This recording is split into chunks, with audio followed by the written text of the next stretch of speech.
Boa tarde. No ar, programa É Coisa Nossa. O seu programa de entretenimento e cultura da sua TV Câmara Aracaju, canal 48.4. Hoje, uma quinta-feira abençoadíssima, 26 de setembro de 2019. Estamos levando ao ar, transmitindo a edição 269. Gente, primavera chegando, tá tudo lindo, né? Mas vai melhorar. Hoje, amanhã do que ontem. É isso? Não, é. Hoje melhor do que ontem. E amanhã vai ser melhor do que hoje. Bom, e dentro desta ótica, a gente tem um assunto muito pertinente, extremamente pontual, que é o coração. A Bíblia diz que o coração é enganoso.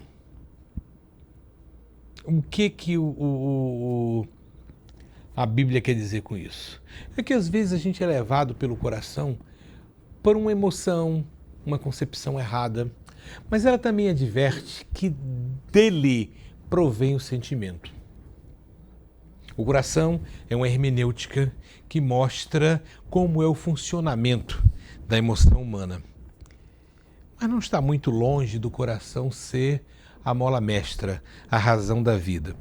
Porque o sangue é que rege o ser vivo. Entendeu? Então, você veja bem, a própria Bíblia diz que não haverá durante 1000 anos na vida porque é preciso do sangue. O sangue, Jesus pagou a nossa salvação com sangue. Então é a moeda mais cara. Porque você deve ter uma média de 3,5 litros de sangue. Se você perder muito sangue numa hemorragia, você morre. Você precisa ter o sangue com uma ótima qualidade. O sangue é o fruto do teu comportamento. O sangue pode determinar como está a sua vida interior. E é no sangue, que é vermelho, que a gente comemora este mês como Setembro Vermelho. E eu converso agora com o médico cardiologista Fábio Serra. Boa tarde, doutor. Boa tarde, Maladão. Boa tarde a todos. Doutor Fábio, o sangue. O que é mais importante, o sangue ou o coração? Porque a gente fala muito do coração. Vamos lá. O coração, ele está interligado, é a bomba mestre, né, que vai levar todo o sangue para o corpo. Então, quando a gente fala em coração, em doenças do coração, Valadão, a gente considera as doenças cardiovasculares. E por que esse nome? Porque as doenças podem acometer tanto a bomba, que é o coração, que vai bombear o sangue, através de todos os vasos do corpo.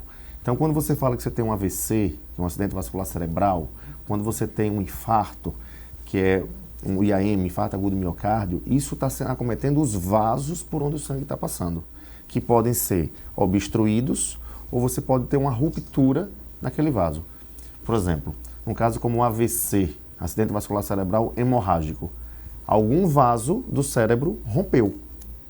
A pressão, cigarro... No caso de ser um aneurisma. Pode ser um aneurisma ou uma ruptura numa artéria lá normal, num paciente que fumava muito, que bebia, que era hipertenso e não controlava, que tinha colesterol alto, ou seja, que tinha vários fatores de risco. Então isso é uma ruptura do vaso. Então vai extravasar o sangue e aquele sangue ali vai começar a extravasar. Então vai ser hemorrágico. E pode também criar placas de gordura, é ateroma, aterosclerótico, e pode obstruir. Isso seria o AVC isquêmico, que é a obstrução. Então, quando você tem uma obstrução dessa, ela pode acontecer tanto numa artéria do cérebro, que é o AVC, mas ela pode acontecer no coração, que é o infarto, pode acontecer numa perna, que é uma doença vascular periférica, que você pode precisar de uma amputação de uma perna, porque você vai interromper o fluxo de sangue. Então, quando a gente fala de sangue e coração, não tem um mais importante que o outro, é um conjunto, né? A gente tem que tratar. E a maneira como a gente trata, como a gente previne, a gente está prevenindo não só a doença do coração, a gente está prevenindo um AVC, a gente está prevenindo uma doença vascular periférica, a gente está prevenindo uma insuficiência renal, porque você pode obstruir também uma artéria do rim, e seu rim falhar, você vai precisar de uma hemodiálise. Então, quando a gente fala em tratamento de doenças do coração, geralmente são tratamentos das doenças cardiovasculares, porque são doenças do vaso também. Então, na hora que eu tenho um colesterol alto, eu sempre digo para os pacientes que a tubulação da gente, os canos da gente, são como os canos da nossa casa. Então, ele pode obstruir em qualquer local da casa. Se você começar a botar uma água suja dentro dos seus canos, uma água com colesterol, uma água com pressão alta, uma água com diabetes, digamos assim, ela pode obstruir em qualquer local da casa. Então, é que nem a gente. Se você não trata, se você fuma, se você bebe, se você não controla diabetes, o que é que pode acontecer? Em qualquer desses locais do cano, dos vasos do seu organismo, pode ter uma obstrução. E aí é que a gente tem que trabalhar sempre, que a gente foca principalmente, e esse é um dos focos principais do Setembro Vermelho, dia 29 agora é o Dia Mundial do Coração, que é alertar a população para isso, que cada vez mais frequente nós temos pacientes mais jovens com doenças cardiovasculares. E por quê? Pelas faltas de cuidado.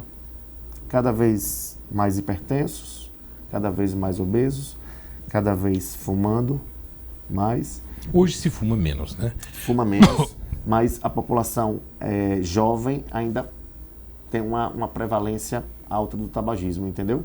Então isso tem que ser mudado. Melhorou em relação a antigamente, os números do tabagismo diminuíram, mas ainda é frequente. A qualidade do tabaco, nós tivemos uma época em que se consumia o chamado pacaio. Pacaio. Entendeu? Que é o boró, né? O fumo bruto. Depois tivemos o fumo industrializado, que é os famosos cigarros. E hoje você tem o narguilé e tem o cigarro eletrônico. Qualquer um deles. Tudo é a mesma coisa. Todos fazem mal sem diferença. Todos fazem mal. Todos fazem mal. Para o Novembro Vermelho, é o alerta de prevenção. Qual seria o grande vilão? O grande vilão. Então, tem um estudo que ele tentou identificar o seguinte. Ele tentou pegar, é o estudo Interheart, que foi um estudo com todos os pacientes com doença do coração que chegaram ao hospital. E eles tentaram identificar, com um número muito grande de pacientes, quais eram os fatores de risco que aqueles pacientes que tiveram infarto tinham. E conseguiu se identificar mais de 95% das razões por que o paciente teve um infarto. Como assim? Todo mundo já ouviu falar assim, fulaninho era tão saudável e teve um infarto. E foi para o hospital. Mas, na verdade, quando a gente fez o check-up dele lá, avaliação laboratorial, de exames complementares, você viu que ele não era tão normal. Aonde estava o problema? Ele tinha uma pressão que ele não sabia. Como não sabia? Pressão a gente não sente nada, não. Na maioria das pessoas, não. Na maioria das pessoas, a pressão é silenciosa. Então, eu canso de pegar pacientes que estão no consultório, que vão fazer uma avaliação, e estão com a pressão 17, 18, 19 e não estão sentindo nada. Então, a gente chama elas nos congressos da gente da cardiologia de assassina silenciosa. Por quê? Quando a pessoa sente alguma coisa, dor na nuca, mal-estar, formigamento, é ótimo, que ela procura o atendimento. Mas muitos não sentem nada. Não tem o sintoma. Então, a pressão foi um dos fatores preponderantes. O outro, tabagismo. O outro, colesterol alto, que também não dói. Não é? Aí eu posso estar conversando com você, inclusive meu colesterol pode estar aqui agora em 300 e eu não estou sentindo nada. Então, assim, a gente só sabe disso como? Fazendo avaliação periódica com o seu médico. Diabetes é outro vilão. Diabetes não controlado. Falta de atividade física é outro vilão. E aí eles identificaram também nesse estudo fatores protetores. Quais eram os fatores protetores para os pacientes? Fazer atividade física regular, dieta balanceada, não fumar e não abusar na bebida alcoólica. Então, esses são fatores que a gente tem que trabalhar na prevenção, porque o simples ato, por exemplo, de você ir numa padaria comprar um pão a pé, já é melhor do que você ir de carro. É uma atividade. É uma atividade. Você subir de escada ao invés de subir de elevador, é uma atividade. Então, assim, a gente tem que focar muito na mudança de estilo de vida. Por quê? Porque a maioria das doenças que a gente chama de fatores de risco que levam o paciente a ter a doença do coração são silenciosas. Então, quando fala assim, coração não dói, coração dói. Quem teve um infarto sabe o quanto o coração dói. O que é que não dói? O que não dói é o caminho até você chegar lá. Então, às vezes, você tem uma placa de gordura lá de 60% no seu organismo, que você não sabe, porque você é diabético, você é hipertenso, tem todos aqueles fatores que eu já falei, e você está com a artéria lá 60% obstruída. Aí, geralmente, você não sente nada. Ou seja, você só vai sentir quando esse valor já está maior que 70%, ou seja, já está bem adiantado. Então, assim, o foco é a prevenção, não tem jeito. E não esperar sentir alguma coisa. A maioria das doenças que levam a problemas cardíacos não causam sintoma aparente no início. Mas o grande vilão seria a pressão arterial descontrolada. Também, junto com diabetes e colesterol. Eu estava fazendo uma conversa com um grupo de pessoas e eu disse o seguinte: muitas vezes, quando se descobre que a pessoa tem pressão arterial, não é um caso isolado. A gente fala no mosquito da dengue, que o mosquito, quando chega perto, vai matar 3, 4, 5. A pressão arterial de uma pessoa pode ser o sinal de que a família inteira esteja comprometida. Porque muitas vezes a esposa está habituada, o sal é multiplicativo. Quando você começa uma comida salgada, você está alimentando todo mundo. Um já está com a saúde mais debilitada porque é idoso, mas o jovem também pode ser, vamos dizer assim, maltratado. Então, quando o médico diz, vamos cortar o sal, deve cortar o sal não é do paciente, da família toda. Então, numa estimativa, quantos hipertensos tem hoje em Sergipe? Valadão, vou ser sincero, não sei esse número exato não, mas aproximado. O número, não tenho essa ideia, esse dado, o número de Sergipe. Os dados são muito falhos, entendeu? Quanto à epidemiologia. Porque na diabetes a gente calcula que 12% possa ser diabético. Por porcentagem, 10%. Então, assim, 10%. Então, assim, o que é que acontece? Teve um estudo brasileiro que foi feito para avaliar justamente a prevalência de pacientes hipertensos. 50% dos pacientes entrevistados tinham hipertensão e não sabiam ser hipertensos. Entendeu? Então aqui nós temos 4 pessoas aqui. Para cada hipertenso tem alguém que é hipertenso e não sabe que é. E o mais interessante, dos pacientes que eram hipertensos, 50% estavam controlados só. Então assim, mostra que o controle é muito falho. Por quê? Porque a pessoa não sente nada. Então esse que é o problema. Então, por essa minha teoria, nós vamos pegar esses 50% e multiplicar por 4. Porque a família tem a esposa, tem o marido e 2 filhos. E o componente genético é importante. Então, por exemplo, lá na minha casa, meu pai e minha mãe são hipertensos. Então, provavelmente eu serei hipertenso. Eu só vou postergar isso. Então, assim, quanto mais saudável eu for agora, eu estou em 41 anos agora. Então, assim, minha pressão hoje é normal. Então, mas talvez se eu estivesse acima do peso, se eu não fizesse minha atividade física, se eu não comesse desregrado, talvez eu já estivesse hipertenso agora já. Porque além do componente genético, eu teria o quê? Os maus hábitos, né? Então, é um conjunto. Se você tem a genética, essa a gente não pode mudar. Eu não posso, né, mudar minha genética, eu não posso deixar de ficar mais velho, não posso. Mas eu posso mudar meus hábitos de vida. Então, isso é um equilíbrio, né? Então, hoje, minha pressão é normal. Hoje, meu colesterol é normal. Amanhã pode não ser. Amanhã pode não ser. Bom, é o que eu disse. Dele vem o sentimento. Hoje se fala muito em bariátrica. Pessoas obesas resolvem a sua vida com a bariátrica. Alguns deixam de ser diabéticos, outros deixam de ser hipertensos. Essa avaliação é real? É real. Ou o cara continua hipertenso? Não. Não. Perfeito. Quando a gente fala em hipertensão, a gente fala assim, é uma doença que não tem cura, tem controle. Porém, tem alguns pontos que nós devemos discutir melhor nesse ponto de hipertensão. Por exemplo, se eu chego com um paciente jovem, de 30 anos de idade, de atleta, que se alimenta bem, e ele já está hipertenso, então, ou seja, ele já está fazendo tudo o que ele podia fazer. Dificilmente ele vai deixar de ser hipertenso, dificilmente ele vai deixar de tomar um medicamento para hipertensão prescrito para ele nesse momento. Por quê? Porque ele já faz tudo que ele pode fazer, ele não pode fazer mais nada por isso. Então, se ele ficou hipertenso, provavelmente agora vai ser para o resto da vida dele.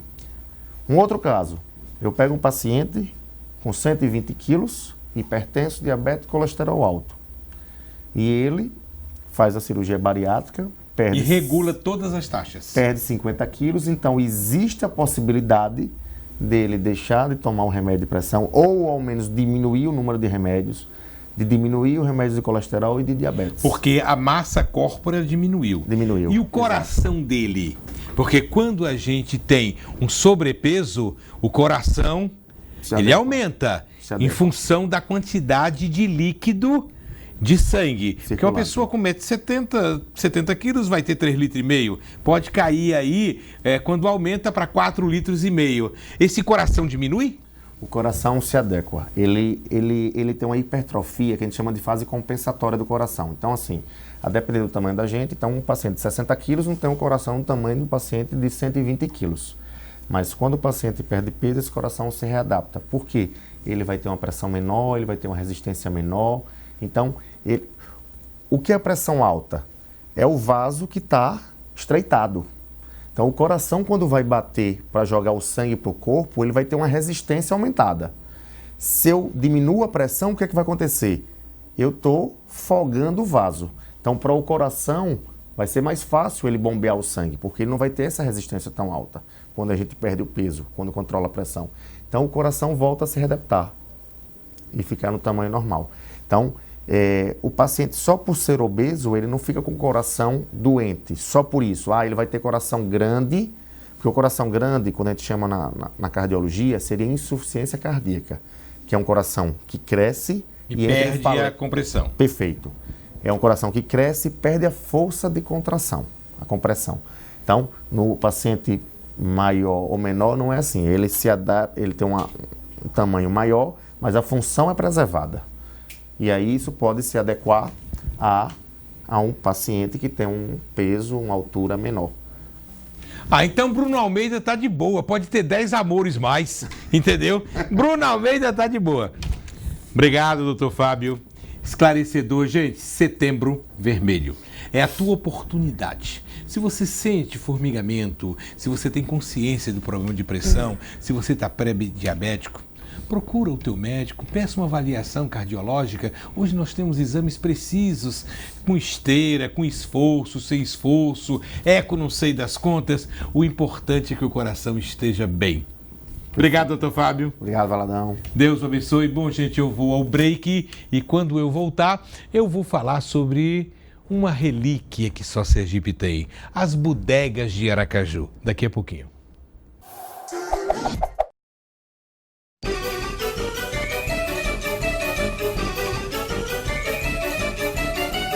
O que vem a ser leseira?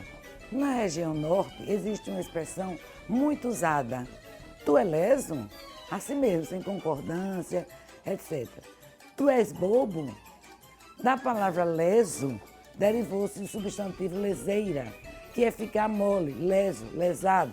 Também é pessoa enganada por outra. Exemplo, fui lesado no troco e não morro da língua portuguesa.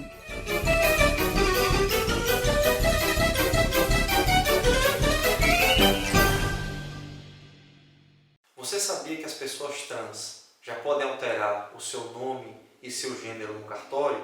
As pessoas que se identificam com o sexo oposto para os quais foram designadas, após a decisão do Supremo Tribunal Federal, já podem alterar o seu nome e seu gênero no cartório, com a dispensa de custas e emolumentos cartorários. Qualquer dúvida, procure a Defensoria Pública do Estado de Sergipe.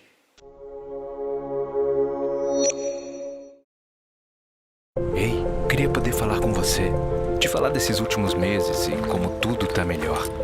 Provavelmente outras pessoas por aí querem te falar muita coisa também. Acho que você teria orgulho, não só por mim, mas por ter feito algo tão nobre por pessoas que nunca viu. Eu só queria dizer obrigado. Obrigado por me dar mais tempo com a minha família. Obrigado pela sua doação de sangue. Doe sangue regularmente. Tem sempre alguém precisando de você. Procure o Hemocentro mais próximo e seja um doador. Todos os dias, a partir das 20 horas, nós temos um encontro marcado aqui no Parlamento em Foco, o programa que leva até você as ações dos vereadores dentro e fora do plenário da Casa, de uma forma clara, leve e transparente. Você não pode perder. TV Câmara Aracaju, o parlamento mais perto de você.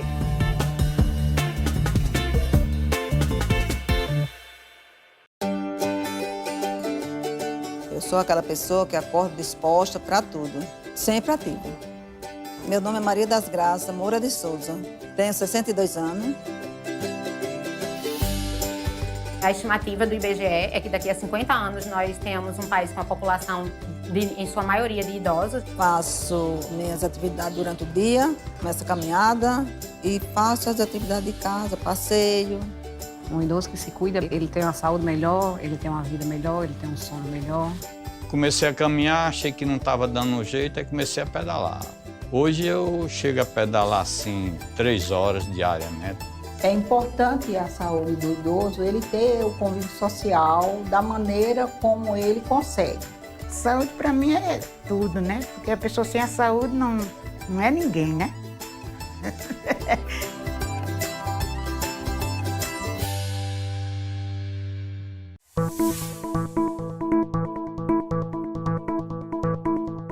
Projeto de Lei Complementar. Tem como propósito fazer o que o próprio nome já diz e complementar ou alterar outra lei complementar, como, por exemplo, Código, Estatuto ou Plano Diretor. Para que uma lei complementar seja aprovada, é necessário que os votos a favor sejam da maioria absoluta, que é o equivalente à metade mais um do número total dos vereadores que compõem a Câmara Municipal. No caso de Aracaju, o total é de 24 vereadores. A maioria absoluta, portanto, se dá a partir de 13 parlamentares.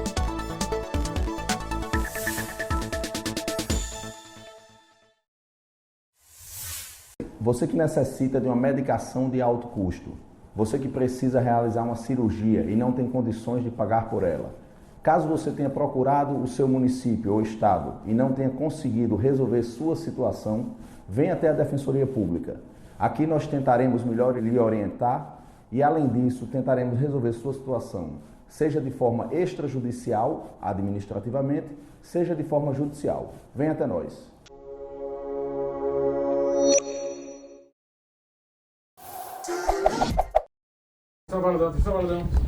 Tá aí no ar. Rapaz, essa minha engenhoca cada dia eu acho mais bacana. Mas vamos embora. Vamos nessa que atrás vem gente. Gente, na continuidade, bacana, né? Dr. Fábio Serra, assim, uma figura serena, bastante elucidativo, calmo. É o cara, e eu gosto muito dele, um grande amigo. E por falar em grande amigo, a gente tem um cara que já é freguês aqui, né? Já esteve aqui com a gente, escritor, apaixonado por Aracaju. E eu estou falando do escritor Expedito Souza, que tem um compêndio, Memórias de Aracaju, desta feita Bodegas. O termo bodega, eu acho que é um linguajar nordestino, não sei nem se não é aracajuano, porque eu só vi chamar de bodega aqui. Boa tarde. Boa tarde. Amigo. Bodega é um termo sergipano? Não, é um termo espanhol, veio originário da Espanha, né, as bodegas, e chegou aqui no Nordeste e fez essa adaptação. Eu entendi agora, bodegas seriam espécies de tinas de vinho que depois ficou sendo... Não, creio que eram mais aquelas estalagens que tinham, onde as carruagens faziam pontos, né? Lá pela Idade Média, 1700, 1800, eu acho que a origem é daí. E no Nordeste, como os espanhóis dominaram muito o nosso país durante uma época grande, então nós temos vários termos que são termos originários assim de lá da Espanha, né? Bacana. Bacana. Adelson, por gentileza, me coloque aí o zap do programa É Coisa Nossa, tá? A gente teve que fazer uma remodelação, 99110 2877. Com este zap, eu estou aqui com o nosso celular. Se você quiser mandar alguma mensagem, algum recado, eu estou aqui devagarinho, lembrando que eu já estou com a data de validade vencida, eu sou idoso, para a gente ler aqui e mandar algumas mensagens. Por falar nisso, o CDL de Socorro vai ser inaugurado hoje, viu, gente? Vai estar lá no Cefet, que é o Instituto Federal, ali ao lado do Sesc Socorro. A posse vai ser hoje, entendeu? E aí vamos ter o CDL de Nossa Senhora do Socorro da Grande Aracaju, em tempo todos convidados. Voltemos ao Expedito Souza. O termo bodegueiro é um termo que eu acho gozado. E eu me lembro que quando eu chego em Sergipe, porque eu nasci fora, a gente encontra aqui as bodegas. As bodegas que vendiam querosene, as bodegas que vendiam vinho de ginipapo, as bodegas que vendiam fumo de rolo, as bodegas que vendiam as cachaças casca de pau. Sim. Mas as mesmas bodegas que já tinham a característica da expansão dos secos e molhados, feijão, farinha e arroz. As mesmas bodegas que adotaram as características das quitandas portuguesas para vendas de frutas. E as bodegas tomaram conta. Com o advindo do mercadinho, as bodegas foram diminuindo. Acabaram-se as bodegas? Certamente não existem aquela quantidade de bodegas e com a importância que elas tinham, né? Porque na década de 20, 30, 40 até 1970, toda a cidade era abastecida pelas bodegas. As famílias se abasteciam nas bodegas. As famílias de poder aquisitivo mais alta deixavam as listagens de produtos, né? E o bodegueiro arrumava aquele cesto e alguém ia levar aquelas compras mensais às pessoas da alta sociedade. E a bodega, como você falou aí no início, elas tinham tudo. E tem até alguns bodegueiros que usavam como lema, temos tudo. Só que, às vezes, você chegava na bodega e dizia, eu quero 200 gramas de manteiga do estado. Olhe, ele ia lá dentro, voltava e dizia, temos, mas no momento está em falta.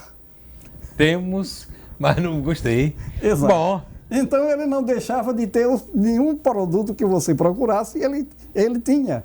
Mas naquele momento ou estava comprando ou estava em falta.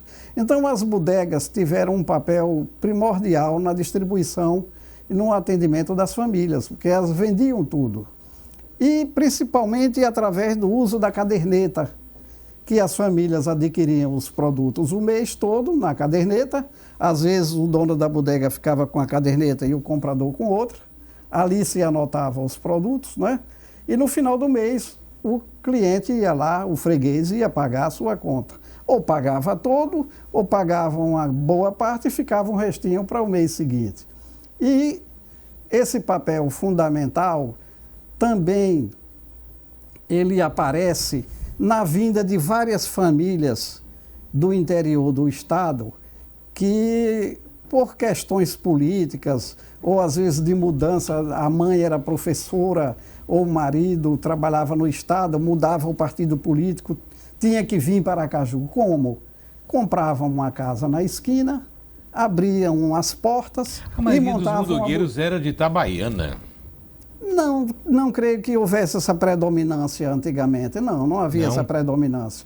Todo o interior do estado, muitos meus familiares, avô, tios, tias, que eu frequentei todas essas bodegas quando era garoto, né, elas estão registradas em fotografias. Então, vinham, montavam a bodega, tinham um meio de subsistência e criava a família. E você conhece vários amigos e tem vários amigos que vieram para Aracaju, são médicos, são engenheiros, são políticos. Eu quero registrar 2 bodegueiros, tá? Que eu os amo muito e que os 2 irmãos primeiros eu não tive contato, só com um irmão que eu conheci, que eram os irmãos Pedro e Mamed Paz Mendonça, que sai lá da região do Agreste, da Serra, e tomam o Brasil com 2 redes de supermercado, saídas de Sergipe. O outro era um bodegueiro em Estância, tá? Que é o Raimundo Juliano, que ainda hoje está vivo e domina o mercado de bebidas. Exatamente. Entendeu? Daquela época, ele sai de Estância como um bodegueiro e encontra hoje um grande empresário. Se instalou primeiramente na rua Porto da Folha. Há pouco tempo eu conversei com ele e nos lembramos, eu menino ainda e... Só não podemos dizer a marca de cerveja que era na época. Eu até iria dizer, mas depois me reprimi. Conversamos e ele começou... Eu peguei ele ali. Na rua Porto da Folha. Uma bodega famosa que fica bem próximo daqui, frequentada por muita gente da Câmara de Vereadores, era a bodega de Seu Cisino. Aqui na rua de Maruim com Itabaiana. Maruim com Itabaiana, inclusive... Era de Itabaiana ele. Esse era de Itabaiana, foi prefeito de Itabaiana. Inclusive lá tinha um local chamado o Raio X, né? Que um dos colegas seu, jornalista Correia, ele está na prefeitura hoje, como é? Luciano Correia. Luciano Correia fez um texto no jornal e eu utilizando do nome dele, utilizei esse texto aqui, que as pessoas iam, principalmente militares, não podiam beber no balcão e lá dentro tinha uma parte separada. Era. Né? E eles entravam... Que a PM ficava ali perto. Exatamente. Então, alguns frequentadores também daqui da Câmara de Vereadores, né, funcionários, frequentavam alguns deputados, porque o Cisino foi político, né, lá em Itabaiana. Então, é uma bodega conhecida. A bodega de Seu Tuca também, na Riachuelo com Lagarto. Quando eu falo de bodega, as pessoas sempre lembram dessa bodega de Seu Tuca. E tem toda Aracaju, à medida que Aracaju saiu daquele quadrado de Pirvo e começaram a surgir as ruas, né, se expandindo para o São José, para o bairro Cirurgia, o Siqueira Campos era muito distante, mas as bodegas foram tomando conta das esquinas. Havia, inclusive, esquina de ter 3, 4 bodegas. 3, 4 bodegas. Uma bodega que teve muito destaque foi a bodega de Seu Nicanor, na Praça da Bandeira. Seu Nicanor. Posso até contar... vendia vinho de genipapo da Buril, que era uma coisa deliciosa. Exatamente. Eu só vi isso em Sergipe. Né? Seu Nicanor, até quem me contou essa história... O filho dele, Neto, eu me esqueci sobre o gerente de banco aqui em Aracaju. Essa história eu conto aqui e coloco o nome do quem me contou foi Murilo Melins. Seu Nicanor atendia muitos clientes através da caderneta. A caderneta. E ele despachava naquele movimento, naquela correria, ele se esquecia de anotar o nome. Aí chegava numa caderneta qualquer, botava um queijo do reino. No fim do mês, o cliente chegava e dizia, seu Nicanor, eu fiz a conferência, eu não comprei esse queijo do reino. Ele disse, risque. Porque ele não tinha certeza. Ele não tinha certeza. Risque. Então, esse fato, né, acontecia de vez em quando, porque ele não registrava, né, todas as compras que faziam durante o mês. A bodega de Seu Nicanor, ela foi muito importante para o movimento cultural da música em Sergipe, porque as pessoas ficavam ali na Praça da Bandeira, os alunos que vinham do colégio dos Padres que tinha ali. O Salesiano. O Salesiano. Então, os grandes festivais, Paulo Lobo, Vertinho, Sérgio Garcês, Pedro Neto Vasconcelos, era a galera que ficava tocando violão e embalada ao vinho de genipapo. Mais bodegas exóticas que constem neste livro. Este livro... Mostra aqui, Dedé, vamos mostrar aqui. Memórias de Aracaju Bodegas. Ele contém 70 bodegas, 140 fotografias, porque eu comecei a fotografar e todas as fotos primeiras são de 1978. Então já se vão mais de 50 anos, né? As primeiras fotos são de 1978. Depois eu fotografei entre 2009 e 2012 e para fazer o livro atualizei todas as fotos novamente das bodegas. Fui em todos os locais novamente. Algumas fechadas, outras não existem mais, outras o prédio ainda permanece a fachada, mas estão todas registradas em 140 fotografias. Todas, com exceção de uma, que o filho do bodegueiro me cedeu e eu coloquei essa foto aí da bodega do pai dele na Avenida Carlos Bulamarque. No meio do trecho, que é a única bodega que existia no meio do trecho, mas ela fechou lá pelo ano de 1965. Então, eu registrei, eu tenho essa foto. Então, são fotos realmente históricas e bastante significativas. E conto textos, todos os textos dizem respeito a bodegueiros, a biriteiros, a bodegueiros namoradores, bodegueiras também namoradeiras, e um universo enorme de clientes que frequentam esse ambiente. Um ambiente democrático. Né? Os bodegueiros eram mentirosos? Sim, tem de todo tipo. Eu estou lembrando de uma história que eu não posso contar. Tem até um caridoso que veio de Riachão do Dantas e ele instalou a bodega na Rua do Bonfim, que era a zona de Baixo Meretrício. Baixo Meretrício, é onde hoje está ali, foi 7 de setembro, hoje é Mamé de Paz Mendonça. Mamé de Paz Mendonça. Ali era o Baixíssimo Meretrício. Já as mulheres decaídas e se encaminhando para o Curral, que era um local altamente degradante, que o governo acabou. Eram casas de palha e as mulheres já degradadas e esmolés, essas coisas. Então ele instalou-se ali na Mamé de Paz Mendonça e passou a dar injeção. Quando chegou a penicilina, que foi uma novidade, não é? Na década de 50, todas essas doenças próprias dessa área... As doenças venéreas, no caso que é a penicilina G era prescrita. Então ele aplicava essas injeções de forma até gratuita, uma forma de caridade. Né? Então existe todo tipo de bodegueiro. O bodegueiro que todo mundo vai procurar saber as informações da cidade, etc. Né? Bodegueiros também ignorantes. Eu tenho um aqui que o sujeito chega, bom dia, seu José. Ele de costa diz, bom dia, por quê? Eram intolerantes. Intolerante. O outro, seu Melinho, pai do Barroso, o Barroso é entrevistado aqui. Eu entrevistei 3 bodegueiros.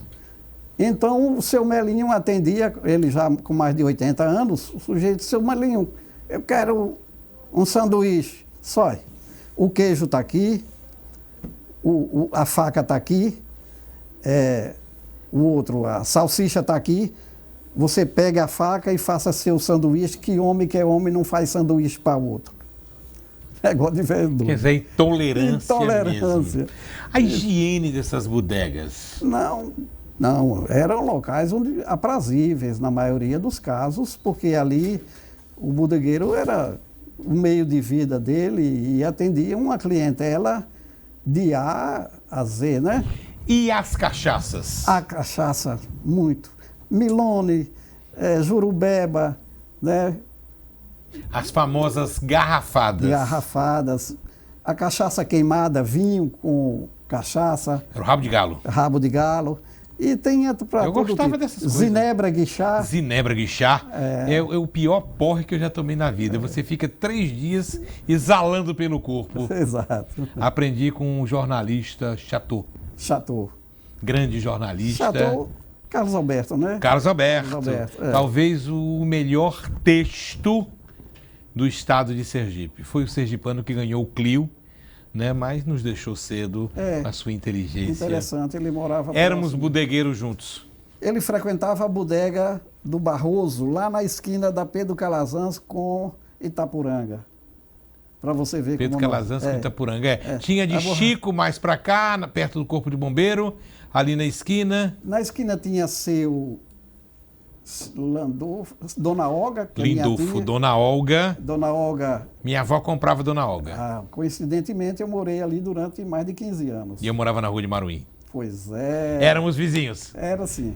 E você frequentava as bodegas da Rua de Estância com Siriri, certamente. Também. Era o caminho, né? Tudo caminho para a Praça da Bandeira. Também. Aí a Praça da Bandeira foi antes, quando eu era mais novo. Obrigado, eu conversei com Expedito Souza, Memórias de Aracaju, Bodegas. Recomendo. Gente, vamos voltar ao livro. O livro no papel.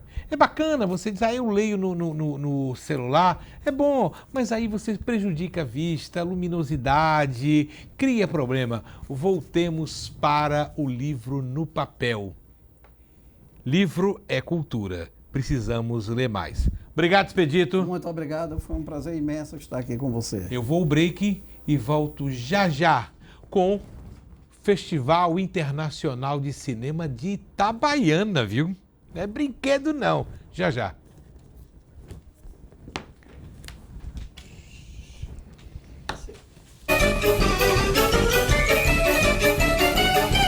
bom lembrar que realizar virou modismo. Mas a gramática precisa ser respeitada, minha gente. Não use realizar no lugar de fazer, promover ou celebrar. O correto é: o padre celebrou a missa, a professora ministrou o curso e não muda a língua portuguesa.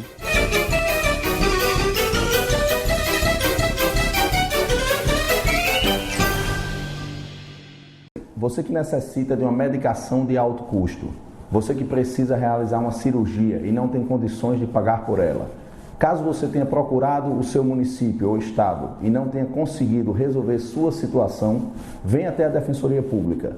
Aqui nós tentaremos melhor lhe orientar e, além disso, tentaremos resolver sua situação, seja de forma extrajudicial, administrativamente, seja de forma judicial. Venha até nós.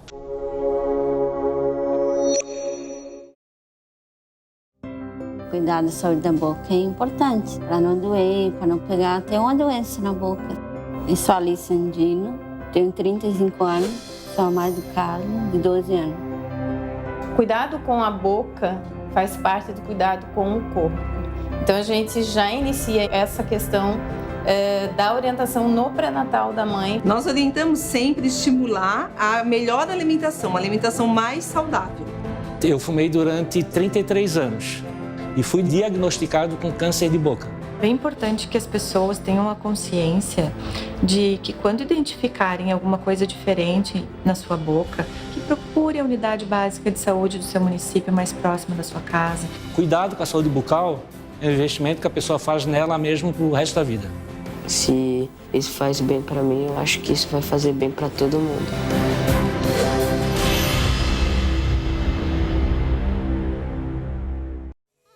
Quando o meu Lorenzo nasceu e chorou, eu me enchi de alegria. Mas esse choro se transformou em preocupação, porque ele nasceu prematuro. Ver ele tão frágil foi muito difícil. Até que um gesto ajudou a salvar a vida dele. Se você pode doar, procure um banco de leite humano e faça sua doação. Qualquer quantidade faz toda a diferença. Doe leite materno. Alimente a vida. Ministério da Saúde, Governo Federal, Pátria Amada Brasil.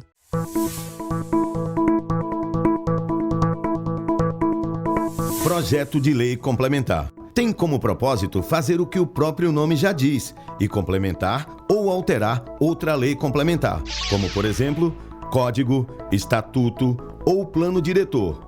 Para que uma lei complementar seja aprovada, é necessário que os votos a favor sejam da maioria absoluta, que é o equivalente à metade mais um do número total dos vereadores que compõem a Câmara Municipal.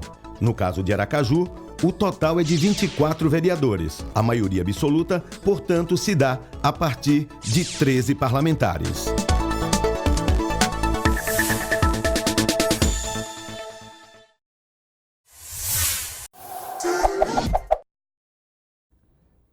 Aí, bacana, estamos de volta. E eu estou aqui com Rosana. O telefone dela é 2347. Eu não vou dar o início, meu nome é Rosana. Parabéns, tema bodega, sobre bodega, deixa eu ver, uma excelente aula sobre o cotidiano. Obrigado, Rosana. Quando você mandar assim o toque, diz Rosana, o bairro, né? Facilita a gente identificar de onde estou. E se quiser comentar como está a imagem e tudo, eu estou aguardando, viu? Bota aí o telefone no vídeo para a gente poder acostumar as pessoas a esse feedback. 991 10 2877. É o novo zap do programa É Coisa Nossa. Se você quiser agendar uma entrevista, sugestão de pauta, o telefone agora é este, 91 10 2877. Obrigado pelo toque, viu, Rosana? E também a galera do Táxi Lotação. Eu soube que a galera do Táxi Lotação aí, que é ligada aí ao Chico Pinto, que é o nosso marqueteiro, né? Fica dizendo, assista Valadão. E aí os taxistas também lá no ponto. Obrigado aí, galera do táxi. O pessoal do táxi que tá vendo aí, manda aí o zap. Valadão, mande um abraço. É Rosana do Rosaels em São Cristóvão. Obrigado, querida. A gente entrando lá e a imagem tá boa, graças a Deus. Bem, gente, nessa terra se plantando tudo dá. E tem uma cidade que está bem no centro, o coração de Sergipe, que eu tenho uma paixão muito grande por ela. Ela tem o pulmão verde do nosso estado. Ela é o cinturão verde na produção de hortifrutigranjeiros. Ela é a capital dos caminhões. Ela é a terra do ouro. Ela é tudo de bom. Eu amo Itabaiana. E aí eu estava olhando o Facebook, né? Quando de uma hora para outra eu vejo o quê? Bruno Almeida também me mandou alguma coisa sobre Chico. Eu vejo já, viu, Bruno? Aí eu vejo lá festival de Itabaiana com festival. Eu já vi de tudo em Itabaiana, mas festival é complicado, entendeu? Aí tive contato com ele, eu acho que o rapaz no início ficou achando que poderia ser um trote, né? Mas eu estou conversando aqui com o cineasta Andrei Ferreira, que teve, entendeu, esta coisa.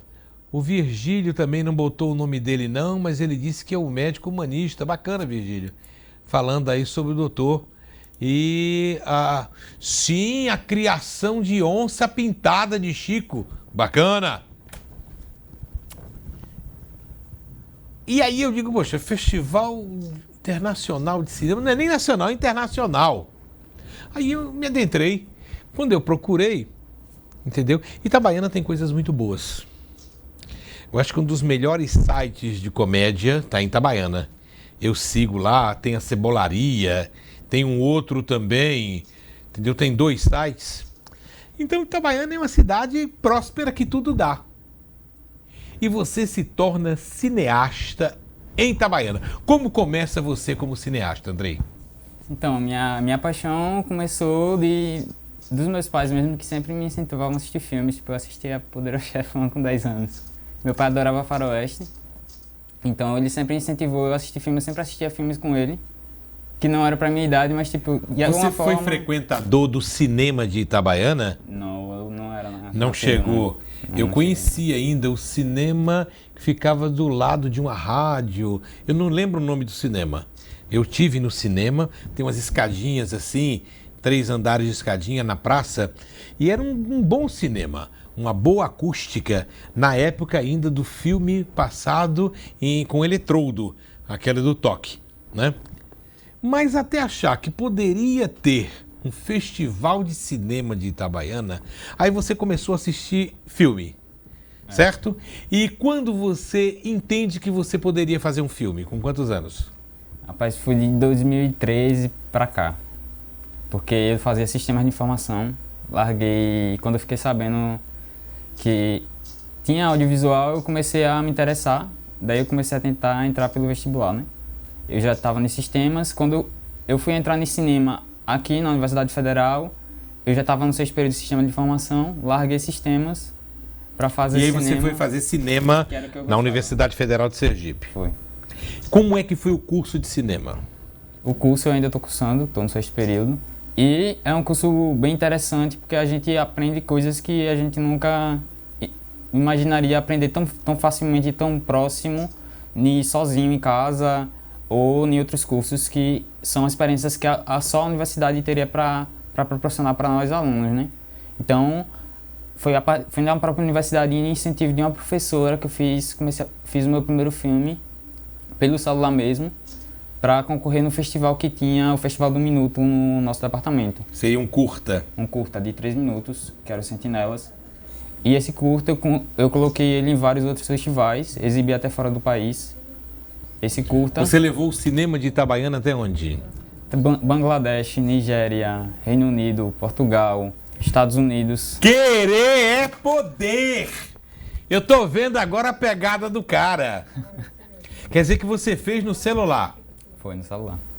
Hoje nós já temos máquinas sofisticadíssimas de 8K, de resolução digital, entendeu? Mas eu tive a minha época de cinema.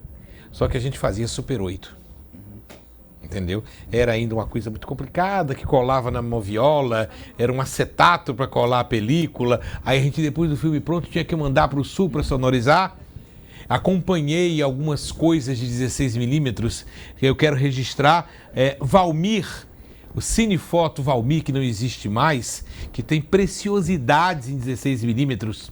Hoje, coincidentemente, eu saía da clínica e encontrei com um grande cineasta, Ivan de Macedo Valença. Dei um beijo na testa dele. Tá velhinho, mas continua sendo a inspiração do jornalismo e da cultura. Ivan, um sergipano que também teve a sua ousadia e transmitiu o Oscar via televisão. Você faz esse primeiro filme em celular. E daí, como é que continua a sua trajetória? Eu fiz mais 3 filmes depois. Fiz o Atrás de Você, que é um curta de terror, que eu também exibi em outros países também, que eu fiz com um colega meu que dirigiu, o Matheus. E fiz mais 2 pelo celular, que foi até incentivo de outra professora também do departamento, que foi o Além dos 90, que é um curta de futebol, e também o Espectral, que é um curta de suspense, e também incentivo dessa mesma professora para uma disciplina. Bom, é uma trajetória. E como é que você entende a promover um festival de cinema? Porque Itabaiana, não sei a quantidade de cineastas que tem. Então, um festival internacional, eu já entendi por que você colocou internacional. Porque muitas vezes é mais fácil você conseguir exibidores de outros países do que propriamente do Brasil. Quero crer que tenha sido essa a sua visão, né? Quantos exibidores você pretende ter nessa mostra? Então, a gente pretende ter, em competição, 10 horas de exibição. E fora de competição a gente terá mais 5... Isso em curtas-metragens? Curtas-metragens de até 40 minutos.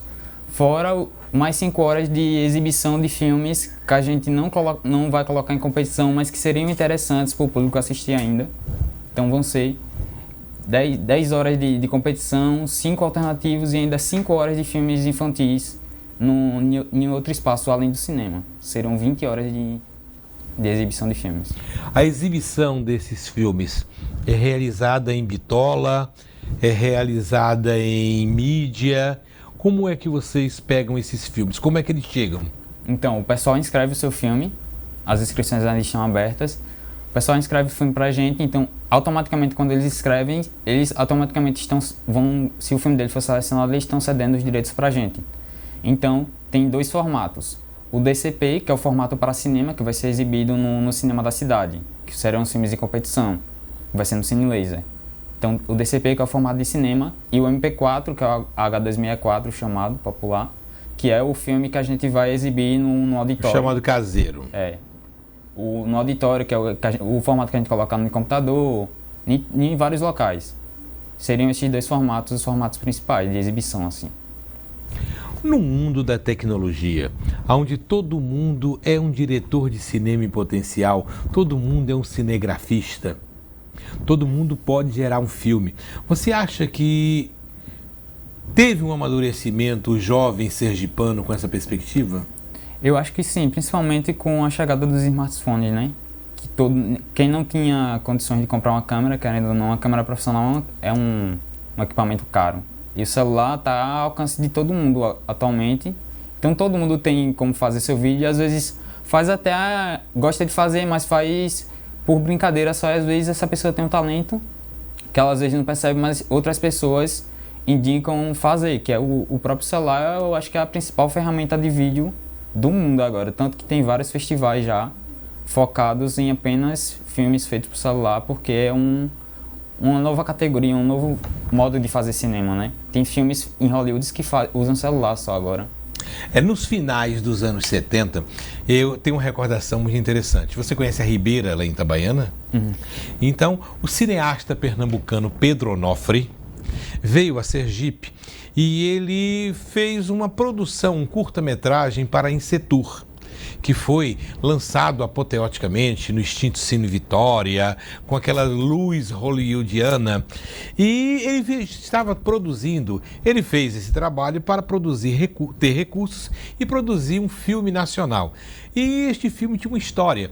E aí nós fomos até a Ribeira, em Itabaiana, e lá tem uma bacia parecendo de mármore, não sei se tem ainda, com a queda da água.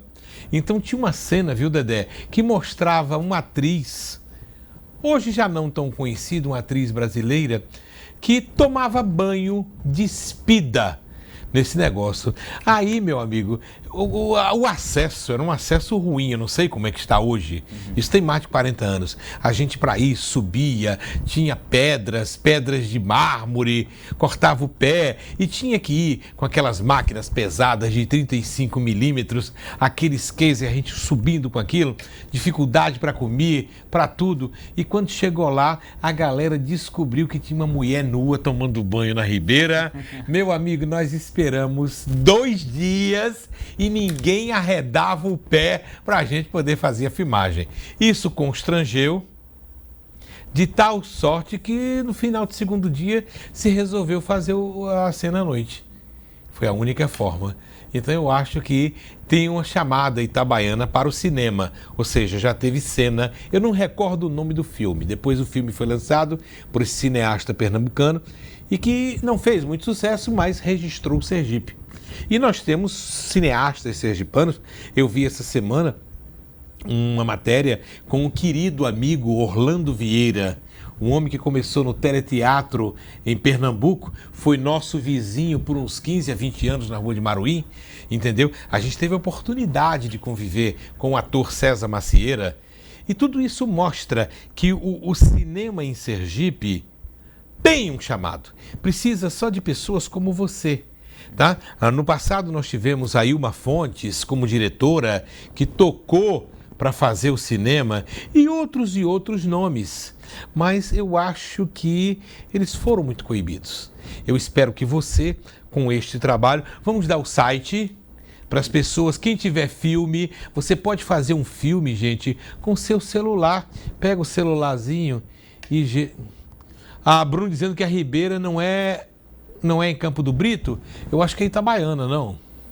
É Itabaiana com outra cidade. É Campo do Brito. Mas o local que a gente estava na época, pelo menos fomos por Itabaiana, né? Se localiza em cidade, mas a galera considera em Itabaiana. Considera Itabaiana, então é por isso, viu, Bruno? Desculpa aí, é porque a idade já está avançada, eu já sou idoso e eu estou ficando já acho que com Alzheimer. Bom, então você que está aí, não custa gerar. O que vai fazer? Você vai escrever um roteiro. Você vai ter uma história. Da história escreve um roteiro. Pega uma galera bacana para interpretar e faz o teu filme. E escreve. Se tiver condições, vai ter um prêmio. E você pode estar tendo a oportunidade de se tornar um cineasta. E até mesmo não precisa nem ser ator. Pode ser até um filme experimental, algo que você... quer experimentar, que sei lá, quer montar uma edição com, sei lá, pega uma foto e quer juntar várias fotos e fazer uma edição mirabolante. Pode ser também, é um filme também. Desde quando seja vídeo é permitido.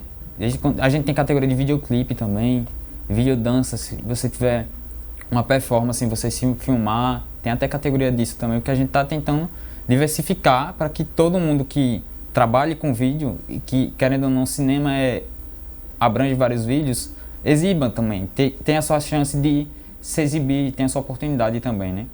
E é uma chance para a pessoa estudar, né? Porque ninguém nasce sabendo nada e todos nós aprendemos constantemente.